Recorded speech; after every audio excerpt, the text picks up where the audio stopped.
आज की इस वीडियो में हम डिस्कस करने वाले हैं स्ट्रक्चर्स के बारे में। स्ट्रक्चर्स एक बहुत ही ज़्यादा इंपॉर्टेंट टॉपिक है सी लैंग्वेज का, ठीक है। और ऑब्जेक्ट ओरिएंटेड प्रोग्रामिंग पढ़ने के लिए भी आप लोग को स्ट्रक्चर्स समझना बहुत ज़्यादा ज़रूरी है, ठीक है, क्योंकि सी प्लस प्लस में स्ट्रक्चर्स के बाद ही जो आपके ऊप्स के कॉन्सेप्ट है वो स्टार्ट होते हैं। तो यहाँ पर स्ट्रक्चर समझना बहुत ज़्यादा ज़रूरी है। और अगर आप लोग इस वीडियो को आखिरी तक देखते हैं तो आप लोग को स्ट्रक्चर्स बिल्कुल 100% क्लियर हो जाएगा, ठीक है। आप लोग अगर आप प्लेसमेंट की तैयारी कर रहे हैं या अगर आप लोग कॉलेज में अगर आप लोग को प्रॉब्लम जा रही है स्ट्रक्चर समझने में, तो इस वीडियो को आखिरी तक देखिए, आप लोग को बिल्कुल अच्छे से क्लियर हो जाएगा स्ट्रक्चर्स क्या होते हैं। तो चलिए शुरू करते हैं हमारी वीडियो को। देखिए यहाँ पे स्ट्रक्चर्स क्या होते हैं। स्ट्रक्चर्स सिंपल हमारे अगर मैं एक लाइन में इसकी डेफिनेशन बताऊं तो ये है हमारे यूजर डिफाइंड, ठीक है, ये हमारे user defined data types. Structures हमारे हैं यूजर डिफाइंड डेटा टाइप्स, ठीक है। यूजर डिफाइंड का मतलब है जैसे कि हम अभी तक जो पढ़ते आ रहे थे, इंट, फ्लोट, ठीक है, कैर, डबल, इंट, साइंड इंट वगैरह वगैरह, ये सब क्या है? ये सब है हमारे प्री डिफाइंड डेटा टाइप्स। ये हमारे क्या है? प्री डिफाइंड डेटा टाइप्स, ठीक है, ये हमारे प्री डिफाइंड डेटा टाइप्स हैं। लेकिन जो स्ट्रक्चर्स है, एरेस है, पॉइंटर्स है, ये सारे के सारे हमारे यूजर डिफाइंड डेटा टाइप्स हैं। यूजर डिफाइंड मतलब कि क्या है? यूजर डिफाइंड मतलब कि इसको हम डिफाइन करते हैं, इसको क्या करता है? यूजर डिफाइन करता है, ठीक है। अभी हम देखेंगे हम कैसे इसको डिफाइन करते हैं, ठीक है। इसके लिए स्ट्रक्ट कीवर्ड का हम यूज करते हैं। इसके लिए हम स्ट्रक्ट स्ट्रक्ट कीवर्ड का हम यूज करते हैं, आप लोग को याद रखना है, ठीक है। और स्ट्रक्चर्स क्या करते हैं? स्ट्रक्चर्स क्या करते हैं, जैसे कि अगर आप लोग को कोई भी एक मल्टीपल डेटा टाइप्स का डेटा स्टोर करना है, ठीक है। मल्टीपल डेटा टाइप्स का मतलब एक ऐसा डेटा स्टोर करना है जिसके अंदर इंट भी आ रहा है, फ्लोट भी आ रहा है, कैर भी आ रहा है और भी कई सारे डेटा टाइप्स आ रहे हैं, ठीक है। तो आप लोग उसके लिए स्ट्रक्चर्स का यूज कर सकते हैं। समझ में आया आप लोग को? तो स्ट्रक्चर्स क्या है? एक ऐसा डेटा टाइप है जो कि मल्टीपल डिफरेंट टाइप्स के डेटा टाइप्स को अपने अंदर स्टोर करता है। अभी हम देखेंगे इसको कैसे हम स्ट्रक्चर्स को डिफाइन करते हैं, ठीक है, कैसे हम बनाते हैं, कैसे हम अपना खुद का यूजर डिफाइंड डेटा टाइप्स बनाते हैं। समझ में आया आप लोग को? अब इसको समझते हैं और थोड़ा डिटेल में। तो देखिए यहाँ पे इसकी नीड क्या है, स्ट्रक्चर्स की नीड क्या है, मैं आप लोग को वो बताना चाहता हूँ। तो देखिए यहाँ पे जैसे कि यहाँ पर सपोज मैंने बोला मैं एक एम्प्लॉय का डेटा स्टोर करना चाहता हूँ, ठीक है। मैं एक एम्प्लॉय का डेटा स्टोर करना चाहता हूँ। तो मैं एम्प्लॉय का डेटा स्टोर करने के लिए मैं क्या कर सकता हूँ? मैं यहाँ पे एम्प्लॉय का डेटा स्टोर करने के लिए मेरे को क्या क्या लगेगा? मेरे को यहाँ पे लगेगा नेम एम्प्लॉय का, ठीक है, एम्प्लॉय का नेम लगेगा, एम्प्लॉय का एड्रेस लगेगा, एम्प्लॉय का फ़ोन नंबर लगेगा, एम्प्लॉय का सैलरी लगेगी, एम्प्लॉय की एज लगेगी, ठीक है, और एम्प्लॉय की डिग्री लगेगी और भी कई सारी चीज़ें लगेंगी। ये तो मैंने अभी बहुत छोटी बहुत कम डेटा लिखा है, ऐसे और कई सारे डेटा लगेंगे, ठीक है। तो यहाँ पर नेम किस टाइप का डेटा हो जाएगा? नेम हो जाएगा क्या टाइप का, एड्रेस क्या हो जाएगा क्या टाइप का, फ़ोन क्या हो जाएगा इंट टाइप का, सैलरी क्या हो जाएगी फ्लोट टाइप की, ठीक है, एज क्या हो जाएगा, एज भी हो जाएगी इंट टाइप की, और डिग्री क्या हो जाएगी, ये भी हो जाएगी फ्लोट टाइप की, क्योंकि डिग्री को हम 8.8 8.9 में लिखते हैं कॉलेज डिग्री को। सैलरी को हम क्या लिखते हैं 2.4 लैक्स 3.4 लैक्स ऐसे, तो इसलिए मैंने इसको फ्लोट में लिया है, ठीक है। अब देखिए यहाँ पर, अब ये जो अगर हम जैसे एम्प्लॉय का यहाँ पे एक सिंपल से एक फंक्शन बनाते हैं, ठीक है, मैंने लिखा वॉइड मेन, ठीक है, और इसके अंदर मैं यहाँ पे डिफाइन कर रहा हूँ, तो मैंने लिखा कैर नेम, ठीक है, यहाँ पे 20, फिर इंट फ़ोन और एज, ठीक है, फिर यहाँ पे फ्लोट में यहाँ पे आ जाएगा डिग्री, और डिग्री के साथ साथ एक और क्या आ सकता है यहाँ पर सैलरी, ठीक है। मैं सैलरी को ऐसे एल लिख रहा हूँ। तो यहाँ पर ये मेरा जो है एक सिंपल सा मैंने यहाँ पे वेरिएबल्स को डिफाइन कर दिया है। अब मैं यहाँ पर क्या करूँगा, ये मेरे एक एम्प्लॉय का डेटा है, ठीक है, ये जो मेरा पूरा है ये मेरा सिर्फ एक एम्प्लॉय का डेटा है। अगर मैं ये मेरा मान लो एक एम्प्लॉय है इवन उसका डेटा है, ठीक है। अब मान लो मेरे को एक और एम्प्लॉय का डेटा स्टोर करना है जो कि ये E2, तो मेरे को क्या करना पड़ेगा, मेरे को फिर से सारे के सारे कैरेक्टर्स को वापस डिक्लेयर करना पड़ेगा। तो मैं यहाँ पे इसके आगे लगा दूंगा ये E1 के लिए, तो मैं यहाँ पे लगा दूंगा E1, ठीक है, E1 सबके आगे लगा दूंगा। फिर दूसरा डेटा डिक्लेयर करूंगा तो यहाँ पर कैर E2 नेम, ठीक है, और ऐसा ही मैं यहाँ पे इंट E2 फोन, ठीक है, और फिर इसके बाद ऐसे यहाँ पे फ्लोट के लिए इन सब के लिए मैं लिख नहीं रहा हूँ। तो आप लोग को समझ में आया? अगर मान लो मेरे को यहाँ पर एक और एम्प्लॉय का डेटा स्टोर करना है तो मेरे को क्या करना पड़ेगा, एक और वेरिएबल में ऐसे ऐसे एक और मतलब डेटा बनाना पड़ेगा जिसमें मैं E3 नाम से हर एक को लिखूंगा। अब मान लो मेरे को अगर 100 एम्प्लॉयज का डेटा स्टोर करना है तो मैं क्या करूंगा, मैं ऐसे क्या 100 वेरिएबल्स बनाऊंगा। तो ऐसा नहीं करेंगे हम, ये हमारी कोड की रिडंडेंसी को बढ़ाता है। तो हमको क्या करना है, हमको अपने कोड को जितना हो सके छोटा से छोटा रखना, आप लोग को याद रखना है। आप लोग कभी भी कोई भी प्रोजेक्ट में काम करेंगे तो आप लोग को अपने कोड को बिल्कुल स्मॉल से स्मॉल करना है, ठीक है, सिंपल कोड रखना है, कॉम्प्लेक्स कोड नहीं रखना है। लेकिन जो हम यहाँ पे काम कर रहे हैं इससे कॉम्प्लेक्सिटी बढ़ रही है कोड की, कोड बहुत ज़्यादा कॉम्प्लेक्स होता जा रहा है, और जितना कॉम्प्लेक्स होगा कोड उसको रन करने में उतना ही टाइम लगेगा, ठीक है। तो यहाँ पर आप लोगों को क्या करना है, यहाँ पर कॉम्प्लेक्सिटी को रिड्यूस करने के लिए, यहाँ पर कॉम्प्लेक्सिटी को और रिडंडेंसी को रिड्यूस करने के लिए हमको ऐसे ये सारे वेरिएबल्स बार बार डिक्लेयर ना करना पड़े, हम यूज करते हैं स्ट्रक्चर्स को।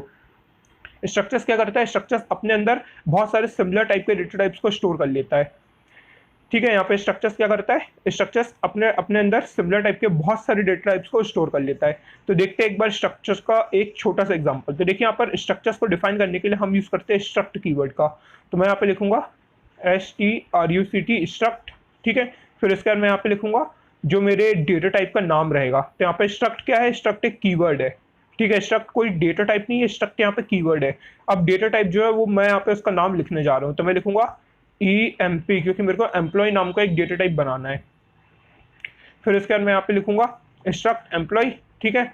और यहाँ पे कर्ली ब्रेसेस, और इसके अंदर मैं लिखूंगा कैर, यहाँ पे मैं लिखूंगा कैर नेम, यहाँ पर 20, ठीक है। यहाँ पर लिखूंगा मैं इंट एज, और इसके बाद एक और जो हमने लिया था इंटीजर टाइप का क्या था वो, इंट मैंने एज लिया था और फ़ोन नंबर लिया था। तो यहाँ पर इंट एज और फ़ोन, ठीक है। फिर इसके बाद फ्लोट में मैंने ली थी डिग्री और ली थी सैलरी, ठीक है। और फिर इसके बाद मैं यहाँ पे इसको कर दूंगा क्लोज। तो इस तरीके से हम क्या कर रहे हैं, स्ट्रक्चर को हम डिक्लेयर करते हैं, ठीक है। तो यहाँ पे लिखूंगा मैं डिक्लेरेशन ऑफ अ स्ट्रक्चर। हम क्या कर रहे हैं, यहाँ पे स्ट्रक्चर को डिक्लेयर कर रहे हैं, जिसके अंदर हमने कैर टाइप का एक नेम वेरिएबल बनाया है, इंटीजर टाइप के 2 एज और फ़ोन वेरिएबल बनाया है, फ्लोट टाइप के 2 डिग्री और सैलरी वेरिएबल बनाए हैं, ठीक है। अब मेरे को यहाँ पे क्या करना है, स्ट्रक्ट मैंने यहाँ पे डिक्लेयर कर दिया। अब मेरे को इसको क्या करना है, इसको यूज़ करना है, ठीक है। अब मेरे को इसको क्या करना है, अपने मेन फंक्शन के अंदर यूज़ करना है। तो मैं यहाँ पर बना रहा हूँ मेरा मेन फंक्शन। तो यहाँ पर देखिए मैंने लिखा void मेन, इसके बाद मैं यहाँ पे लिखूंगा स्ट्रक्ट, ठीक है। स्ट्रक्ट कीवर्ड का यूज़ करूंगा स्ट्रक्ट, और फिर इसके अंदर मैं यहाँ पे लिखूंगा स्ट्रक्ट का जो टाइप है, तो यहाँ पर एम्प्लॉय टाइप का है। फिर इसके बाद हम यहाँ पे इस एम्प्लॉय का नाम लिखेंगे। तो मैं लिखूंगा E1। इसको समझिए मैं यहाँ पे क्या कर रहा हूँ, मैंने यहाँ पे क्या किया, स्ट्रक्ट एम्प्लॉय। तो ये मैंने यहाँ पे क्या किया है, इस जो स्ट्रक्चर है, ठीक है, इस EMP वेरिएबल को मैंने यहाँ पे डिफाइन किया है, ठीक है। मैंने इसको क्या किया है, यहाँ पे डिफाइन मैं यहाँ पे क्या कर रहा हूँ, इसको डिक्लेयर कर रहा हूँ, ठीक है। तो इसको समझिए आप लोग, जैसे कि हम लोग यहाँ पे क्या करते हैं, ऐसे मैं यहाँ पे एक फ्लोट नाम का वेरिएबल बनाता हूँ। तो मैंने लिखा फ्लोट, ठीक है, फ्लोट मैंने लिखा SAL, ठीक है, और यहाँ पे सेमीकोलन। तो फ्लोट SAL, तो फ्लोट क्या है, यहाँ पे डेटा टाइप है, और SAL क्या है, उस डेटा टाइप का नाम है। तो ऐसे स्ट्रक्चर क्या है, स्ट्रक्चर ये बता रहा है, स्ट्रक्ट कीवर्ड यहाँ पर स्ट्रक्ट कीवर्ड हमको ये बता रहा है कि यहाँ पर ये जो है ये हमारा यूजर डिफाइंड डेटा टाइप है, इसको यूजर ने डिफाइन किया है। एम्प्लॉय जो है उस डेटा टाइप, ये इस डेटा टाइप का नाम है, और यहाँ पे E1 क्या है, इस डेटा टाइप का वेरिएबल है। जैसे कि फ्लोट है ना, वैसे यहाँ पर एम्प्लॉय है, और E1 जो है वैसे यहाँ पे सैलरी है, ठीक है। यहाँ पर स्ट्रक्ट बस एक एक्स्ट्रा है जो कि ये बताते हैं कि ये हमारे ये यूजर डिफाइंड डेटा टाइप है। समझ में आया आप लोग को। तो इस तरीके से हम लोग यहाँ पे यूजर डिफाइंड डेटा टाइप हमारे स्ट्रक्चर्स को यूज करते हैं। अब स्ट्रक्चर्स को एक्सेस कैसे करते हैं, कैसे इसको और कोड में इंप्लीमेंट करते हैं, सारी की चीजें हम कोड में देखेंगे, ठीक है। तो अब मैं चलता हूँ अपनी एडिट प्लस की स्क्रीन पर, और वहाँ पर एक सिंपल सा कोड इंप्लीमेंट करके देखते हैं। तो यहाँ पर मैं एडिट प्लस की स्क्रीन पर आ चुका हूँ, और मैंने यहाँ पर सिंपल सा एक बेसिक स्ट्रक्चर हमारी C लैंग्वेज के प्रोग्राम का बना लिया है, ठीक है। अब मैं यहाँ पर क्या करूँगा, आप लोग को स्ट्रक्चर्स का कोड जो है उसका इंप्लीमेंट करके दिखाऊंगा। तो देखिए यहाँ पर सबसे पहले हम क्या यूज़ करेंगे, सबसे पहले मैं यहाँ पे स्ट्रक्चर्स को डिफाइन करता हूँ। तो यहाँ पर देखिए स्ट्रक्चर्स को डिफाइन करने के लिए भी यहाँ पर 2 डिक्लेरेशंस होते हैं। एक डिक्लेरेशन रहता है जो कि रहता है ग्लोबल डिक्लेरेशन, और दूसरा रहता है हमारा लोकल डिक्लेरेशन, ठीक है। अगर हम कोई भी फंक्शन के अंदर डिक्लेयर करते हैं स्ट्रक्चर्स को, कोई भी एक फंक्शन के अंदर डिक्लेयर करते हैं, उसको हम बोलते हैं लोकल डिक्लेरेशन। जैसे कि हम कोई भी फंक्शन के अंदर डिक्लेयर कर रहे हैं, कोई भी फॉर लूप के अंदर कर रहे हैं, या वाइल लूप के अंदर कर रहे हैं, या कोई भी एक ब्लॉक ऑफ कोड के अंदर कर रहे हैं, तो उसको हम बोलते हैं लोकल डिक्लेरेशन, क्योंकि उसकी जो स्कोप रहेगा उसका वो उसी ब्लॉक के अंदर रहेगा, ठीक है। जैसे कि हम फंक्शन के अंदर उसको डिक्लेयर कर रहे हैं, डिफाइन कर रहे हैं, तो उस फंक्शन के अंदर इसका एग्जिस्टेंस रहेगा। अगर हम उसको उस फंक्शन के बाहर एक्सेस करने की कोशिश करेंगे तो वो हमको एक्सेस नहीं मिलेगा उसका, ठीक है। तो यहाँ पर जो मैं बाहर कर रहा हूँ, देखिए यहाँ पे मेन फंक्शन के बाहर कर रहा हूँ मैं इसको, ठीक है। तो ये मेरी पूरी फाइल में एक्सेस रहेगा इसका। तो यहाँ पर हम क्या करेंगे, स्ट्रक्ट कीवर्ड का यूज़ करेंगे। फिर इसके बाद देखिए यहाँ पे इसका सिंटेक्स दे रहा है, मेरे को यहाँ पे इसका नाम देना पड़ेगा। तो मैं यहाँ पे इसका नाम देता हूँ EMP, एम्प्लॉय नाम का जो मेरा यहाँ पे स्ट्रक्चर है एम्प्लॉय, ठीक है। और इसको कुछ यहाँ से फॉर्मेट कर लेता हूँ। और फिर इसके बाद मैं यहाँ पे इसके अंदर लिखूँगा कैर नेम, मैंने यहाँ पे लिखा 20 इंट एज, ठीक है, इंट एज, और एज के साथ साथ यहाँ पर फ़ोन। फिर इसका यहाँ पर फ्लोट, फ्लोट में यहाँ पर आएगी डिग्री, ठीक है। मैं यहाँ पर डिग्री को नहीं ले रहा हूँ, मैं काम करता हूँ यहाँ पर फ्लोट में सिर्फ सैलरी को लेता हूँ, ठीक है। SA, यहाँ पर स्पेलिंग गलत हो गई, SALARY, सैलरी, ठीक है। फिर इसके बाद मैं यहाँ पर क्या करूँगा, इस एम्प्लॉय वेरिएबल को मेन फंक्शन के अंदर मैं इसको यूज़ करूँगा। तो देखिए यहाँ पर यूज़ करने के लिए मैं यहाँ पर क्या लिखूँगा, सबसे पहले वापस सिम STRUCT स्ट्रक्ट कीवर्ड। फिर इसके बाद यहाँ पे स्ट्रक्चर का जो नाम है EMP, एम्प्लॉय नाम का जो मेरा यहाँ पर स्ट्रक्चर है, ठीक है। और फिर इसके बाद यहाँ पर एम्प्लॉय नाम का स्ट्रक्चर है, फिर इसके बाद यहाँ पे इसका वेरिएबल नेम E1। और अब देखिए यहाँ पर फिर मैं E1 की मदद से क्या करूँगा, इन सारे वेरिएबल्स को एक्सेस करूँगा। तो उसके लिए मैं यहाँ पे क्या करूँगा, सबसे पहले E1 dot name, E1 dot name, मैं यहाँ पे नेम लिखूँगा अंकित, अपना नाम लिखूँगा, ठीक है। फिर यहाँ पर E1 डॉट एज, तो मैं यहाँ पे एज लिखूँगा 24। फिर यहाँ पे E1 डॉट फोन, ठीक है, E1 डॉट फोन, और यहाँ पर फ़ोन के लिए मैं ले लेता हूँ 9999, 4 बार 9, ठीक है। फिर यहाँ पे E1 डॉट सैलरी, और यहाँ पे सैलरी में ले लेता हूँ 2, यहाँ पर ले लेता हूँ 3.6। अब देखिए यहाँ पर ये 3.6 एक्चुअली में 3,60,000 है, यहाँ पर ईयरली सैलरी है, तो यहाँ पे ईयरली मेंशन नहीं कर रहा हूँ, ये आप लोग को यहाँ पे समझना पड़ेगा, ठीक है। तो यहाँ पर मैंने क्या किया, सबसे पहले स्ट्रक्ट कीवर्ड की मदद से मैंने अपने जो एम्प्लॉय वेरिएबल था, जो मैंने डेटा टाइप यहाँ पे डिक्लेयर किया था, उसको यहाँ पर कॉल कर रहा हूँ, मतलब यूज़ कर रहा हूँ। और यहाँ पे जो वेरिएबल मैं यहाँ पे लिख रहा हूँ वो है E1, ठीक है। इसको समझिए आप लोग, यहाँ पर क्या हो रहा है, जैसे मैंने आप लोग को बताया था कि जैसे मैं यहाँ पे अगर फ्लोट नाम का वेरिएबल डिक्लेयर करता हूँ, ठीक है, FLOAT, फ्लोट नाम का वेरिएबल डिक्लेयर करता हूँ, और इसमें फ्लोट नाम का वेरिएबल बनाता हूँ, सपोज A इक्वल्स टू 2.5, ठीक है। तो यहाँ पर क्या कर रहा हूँ मैं, फ्लोट जो है डेटा टाइप का नाम है, सेम ऐसे यहाँ पर एम्प्लॉय जो है वो डेटा टाइप का नाम है। स्ट्रक्ट कीवर्ड क्यों लिख रहे हैं हम, ये यहाँ पे ये बताते हैं कि ये आपका यूजर डिफाइंड डेटा टाइप है। और यहाँ पर जैसे ए जो यहाँ पे वेरिएबल का नाम है, यहाँ पे फ्लोट क्या है, डेटा टाइप का नाम है, और ये क्या है, वेरिएबल का नाम है। वैसे यहाँ पे एम्प्लॉय डेटा टाइप का नाम है, और E1 जो है वेरिएबल का नाम है। समझ में आया आप लोग को।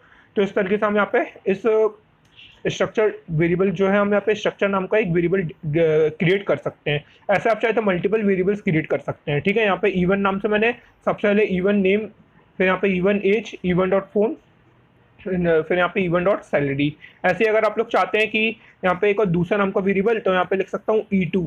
तो ये क्या होगा सॉरी, ये क्या होगा, एक दूसरे एम्प्लॉय का डेटा हो जाएगा, ये पहले एम्प्लॉय का डेटा और ये दूसरे एम्प्लॉय का डेटा। फिर इसके बाद मैं यहाँ पे लिखूंगा E1 डॉट नेम, तो डॉट से मैं यहाँ पे एक्सेस कर रहा हूँ इसके सारे वेरिएबल्स को, ठीक है। यहाँ पर हम एक्सेस कैसे कर रहे हैं, डॉट कीवर्ड की मदद से यहाँ पर एक्सेस कर रहे हैं एम्प्लॉय के सारे वेरिएबल्स को। जैसे कि मैंने नेम को E1 डॉट नेम से, एज को E1 डॉट एज से, E1 डॉट फोन और E1 डॉट सैलरी, यहाँ पर 4 वेरिएबल्स है, मैंने चारों वेरिएबल्स को E1 डॉट से एक्सेस किया हुआ है। और यहाँ पर मैंने क्या किया, इन सबको वैल्यूज असाइन करी हुई हैं। समझ में आ रहा है आप लोग को। मैंने क्या किया, यहाँ पे सिंपल वैल्यूज इनको असाइन करी हुई हैं, क्योंकि मैंने यहाँ पे इनिशियली वैल्यूज नहीं दी थी, तो मैंने यहाँ पे इनको वैल्यूज असाइन करी हुई हैं, ठीक है। अगर आप लोग यहाँ पे E2 डॉट नेम लिखेंगे, ठीक है, E2 डॉट नेम लिखेंगे, और मैं यहाँ पे लिखता हूँ ABC, ठीक है। तो यहाँ पे क्या हो रहा है, ये जो E2 वेरिएबल है इसको वैल्यूज असाइन हो रही हैं, ठीक है। E2 वेरिएबल जो है, E2 एक दूसरा एम्प्लॉय हो सकता है, ये उसका नेम होगा। ऐसे हम E2 डॉट एज लिखेंगे तो ये उसकी एज हो जाएगी, E2 डॉट फोन लिखेंगे तो ये उसका फ़ोन नंबर हो जाएगा, E2 डॉट सैलरी लिखेंगे तो ये उसकी सैलरी हो जाएगी, ठीक है। तो इस तरीके से आप लोग क्या करना पड़ेगा, आप लोग को बार बार ऐसे वेरिएबल्स क्रिएट करने की जरूरत नहीं है। एक बार में आप लोग एक स्ट्रक्ट नाम का एक user defined data type create करिए, और फिर उसके बाद आप लोग उसको जैसे चाहे यूज़ कर सकते हैं। समझ में आ रहा है। अब देखिए, अब यहाँ पर मैं प्रिंट करके दिखाता हूँ। तो यहाँ पर मैं लिखूंगा प्रिंट एफ, ठीक है, और प्रिंट एफ के अंदर मैं लिखूंगा, क्योंकि मेरे को नेम को प्रिंट करना है, तो मैं नेम को प्रिंट करने के लिए मैं यहाँ पर क्या लिखूंगा, %s, ठीक है, %s, और यहाँ पर कॉमा, %s कॉमा, और यहाँ पर मैं लिखूंगा E1 डॉट नेम, ठीक है। मैं यहाँ पे प्रिंट करने के लिए क्या लिखूंगा, E1 डॉट नेम, और E1 डॉट नेम क्या आ जाएगा, यहाँ पर अंकित प्रिंट हो जाएगा। और %s, क्योंकि यहाँ पर ये पूरी स्ट्रिंग है, अगर मैं यहाँ पे सिंपल a लिखता तो मेरे को %c का यूज़ करना पड़ता। समझ में आप लोग को। मैं यहाँ पे \n भी लगा देता हूँ। फिर मैं यहाँ पे प्रिंट करता हूँ, प्रिंट एफ, यहाँ पर अब मेरे को एज को प्रिंट करना है तो मैं लिखूंगा %d, ठीक है, %d \n। तो मैंने यहाँ पर एज को प्रिंट किया है, printf %d \n even dot age. फिर मैंने यहाँ पे फ़ोन को भी प्रिंट किया है even डॉट फोन से, और सैलरी को भी प्रिंट किया है even डॉट सैलरी से, ठीक है। अच्छा, अब यहाँ पे देखिए एक चीज़ जो समझने वाली है वो है ये कि अगर आप लोग को यहाँ पर कोई भी स्ट्रिंग को प्रिंट करना है स्क्रीन पर, ठीक है, तो उसके लिए आप लोग को यूज़ करना पड़ेगा यहाँ पे strcpy, स्ट्रिंग कॉपी करके एक मेथड है, ठीक है, जो कि यहाँ पे हमारी स्ट्रिंग डॉट एच लाइब्रेरी में यहाँ पर डिफाइंड है। तो आप लोग को यहाँ पर सबसे पहले हेडर फाइल इंक्लूड करनी पड़ेगी, #include स्ट्रिंग डॉट एच। फिर इसके बाद यहाँ पर जो मेथड आप लोगों को कॉल करनी है वो है strcpy even डॉट नेम, ठीक है। यहाँ पे even डॉट नेम क्यों?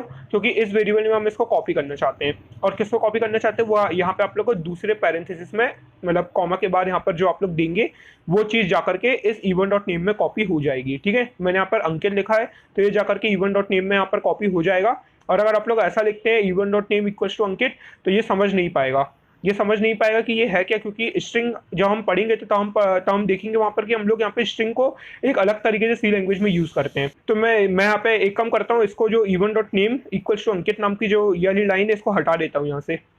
और अब मैं देखिए यहाँ पर अब मैं इसको करता हूँ Ctrl+2 से कंपाइल, और फिर मैं इसे Ctrl+3 से करूँगा रन। तो यहाँ पर देखिए स्क्रीन में प्रिंट होके दे रहा है मेरे को अंकित, ठीक है, क्योंकि मैंने even डॉट नेम लिखा था तो वो आ रहा है अंकित, even डॉट एज तो वो आ रही है 24, even डॉट फोन वो आ रहा है 4/9, और even डॉट सैलरी 3.6। और क्योंकि मैंने यहाँ पे फ्लोट वेरिएबल बनाया था तो इसके बाद यहाँ पे ये 5 zeros और दे रहा है क्योंकि यहाँ पे फ्लोट है, ठीक है। समझ में आया आप लोग को? यहाँ पर इस तरीके से हम स्ट्रक्चर्स को यहाँ पर यूज़ कर सकते हैं।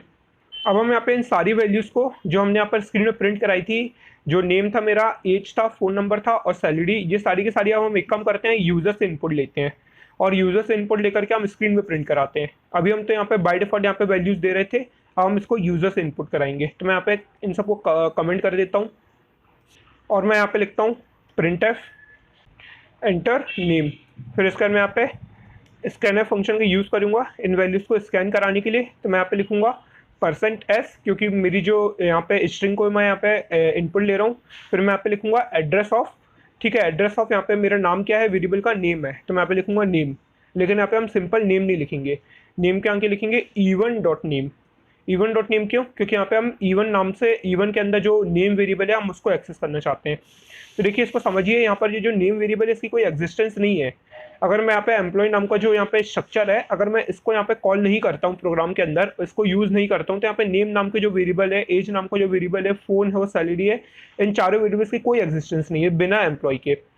तो मेरे को यहाँ पे अगर इस नेम वेरिएबल को एक्सेस करना है तो मेरे को इस एम्प्लॉय कीवर्ड का जो स्ट्रक्ट कीवर्ड की मदद से जो मैंने यहाँ पे एम्प्लॉय नाम का वेरिएबल बनाया है, ठीक है, डेटा टाइप बनाया है, इसका जो मैंने यहाँ पे even वेरिएबल बनाया है, ठीक है, ये यहाँ पे डेटा टाइप है और इसका even जो है वो वेरिएबल है। तो मेरे को इस even वेरिएबल की मदद से इन सबको यूज़ यानी एक्सेस करना पड़ेगा। तो मैं यहाँ पे लिखूँगा even डॉट नेम।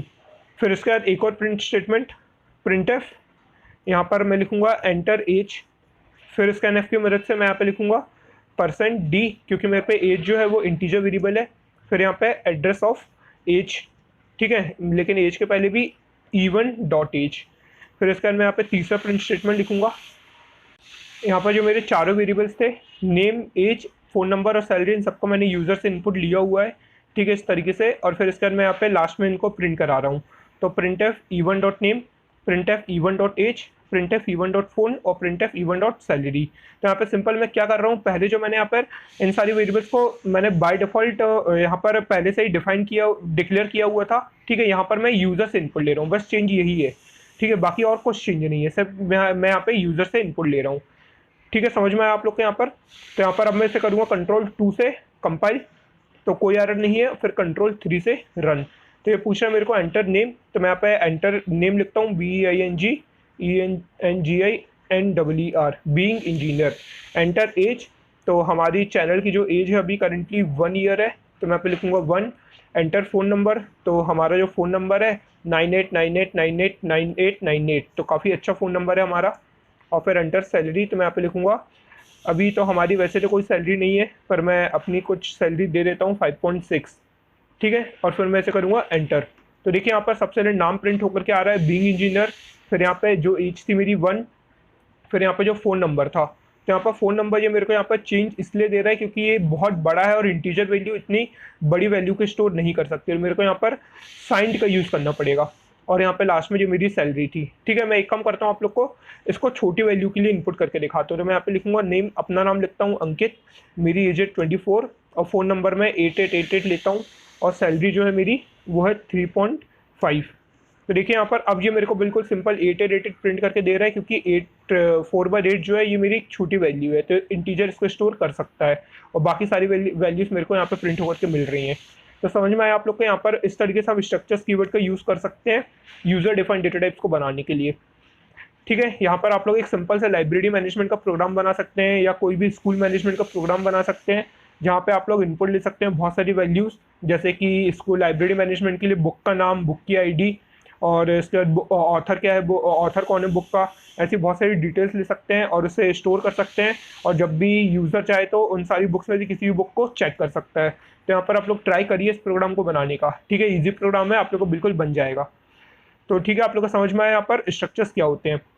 तो आज की वीडियो को मैं यहीं पे ख़त्म करता हूँ, और अगर आप लोग को ये वीडियो पसंद आई हो तो वीडियो को लाइक कर देना और चैनल को सब्सक्राइब कर देना, और जितना हो सके दोस्तों के बीच शेयर करना वीडियोस को। इससे क्या होगा कि मेरे को भी मोटिवेशन मिलेगा और मैं ऐसी और वीडियोस बना पाऊंगा। तो मिलता हूँ आप लोग से अगली वीडियो में। Thanks for watching.